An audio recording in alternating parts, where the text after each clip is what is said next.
নমস্কার সকলকে, আমি পাপড়ি। প্রতিদিনের রান্নাতে আপনাদের সকলকে স্বাগত জানাই। আজকে নিয়ে চলে এসেছি সয়াবিনের একটি রেসিপি, বানিয়ে দেখুন, ভালো লাগবে। তার জন্য নিয়েছি আমি কিছুটা পরিমাণ সয়াবিনগুলো আমি গরম জল আর নুন দিয়ে ভিজিয়ে রেখেছিলাম। একটু হালকা গরম জল দিয়েছিলাম, দেখুন ভালোভাবে ভিজে গেছে। এখন আমি একটা পাত্রের মধ্যে 2 চামচ কর্নফ্লাওয়ার আর 1 চামচ ময়দা আর একটু আদা বাটা, পেঁয়াজ বাটা আর রসুন বাটা আর সামান্য পরিমাণ নুন দিয়ে একটা ব্যাটার তৈরি করে নেব। ভালোভাবে ব্যাটারটি তৈরি করতে হবে। এখন যেহেতু রমজান আর দোলের মরশুম চলছে, তাই ভালো ভালো খাবার খেতে সবারই ভালো লাগে। তাই বানিয়ে ফেলুন এই সহজ রেসিপিটি। একটা ঠিক ব্যাটার তৈরি করতে হবে। আর এদিকে সয়াবিনটাকেও জল ঝরতে দিয়ে দিয়েছি আমি। এই দেখুন আমার সয়াবিনে জল ঝরে গেছে।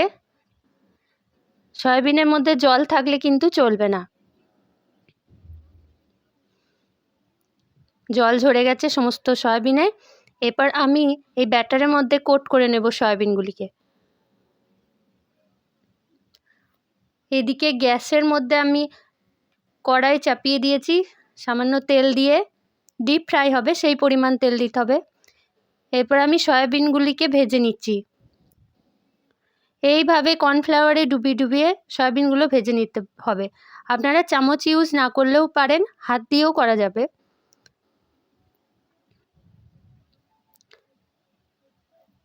এক এক করে আমি সয়াবিনগুলো তেলের মধ্যে ছেড়ে দিচ্ছি।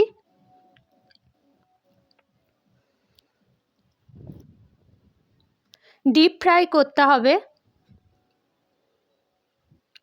তাই একটা একটা করেই ভেজে নিচ্ছি। জানেন তো, এটা না শুধু খেতেও খুব ভাল লাগে। এভাবে ভাজা হয়ে গেছে আমার সব সয়াবিনগুলো।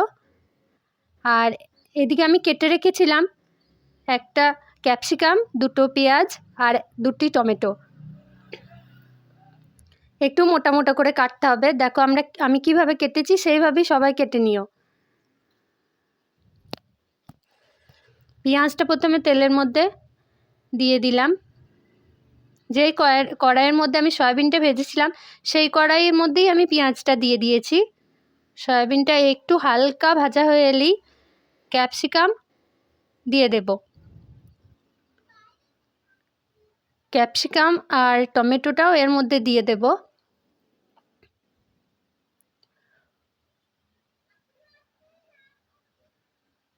খুব বেশি নরমের দরকার নেই, একটু শক্তই থাকবে সব ভাজাগুলো। এর মধ্যে সামান্য নুন দিয়ে দেব স্বাদের জন্য। ভালো করে কমিয়ে ভাজতে হবে। গ্যাসের ফ্লেমটা যদি হাই করে দেন তাহলে কিন্তু পুড়ে যেতে পারে। একটু কমিয়ে নিয়ে ভাজবেন, চাইলে ঢাকাও দিতে পারেন কিছুক্ষণের জন্য। খুব নরম কিন্তু করলে চলবে না।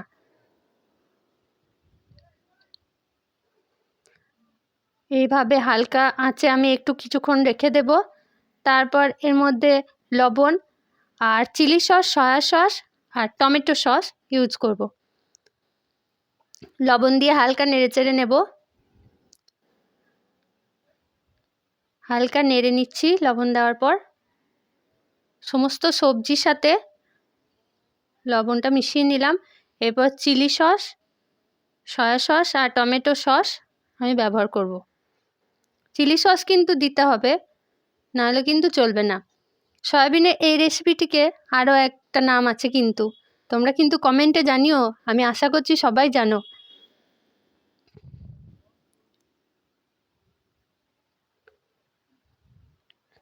দেখো অনেকটাই নরম হয়ে এসছে।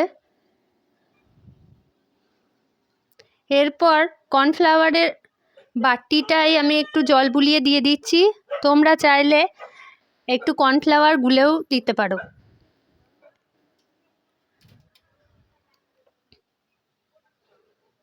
কর্নফ্লাওয়ার কিন্তু শুকনো দেবে না, জলের মধ্যে গুলে একটু ব্যবহার করো গ্রেভির জন্য। আমি একটু সামান্য জল দিলাম। কর্নফ্লাওয়ারটা জলের মধ্যে গুলে তারপরে এর মধ্যে ব্যবহার করতে হবে গ্রেভির জন্য। আমি একটা কাঁচা লঙ্কাও দিচ্ছি। এরপর ভেজে রাখা সয়াবিনগুলো আমি এর মধ্যে অ্যাড করছি।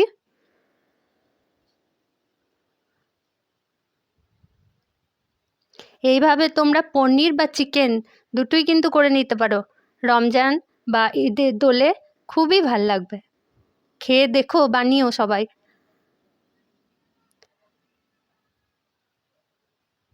ভিডিওটা দেখার জন্য অনেক অনেক ধন্যবাদ সবাইকে। এরপর আমি কড়াই থেকে একটা বাটির মধ্যে এটা তুলে নেব। রুটি, পরোটা বা ফ্রাইড রাইস সবার সাথেই খেতে ভাল লাগে এটা।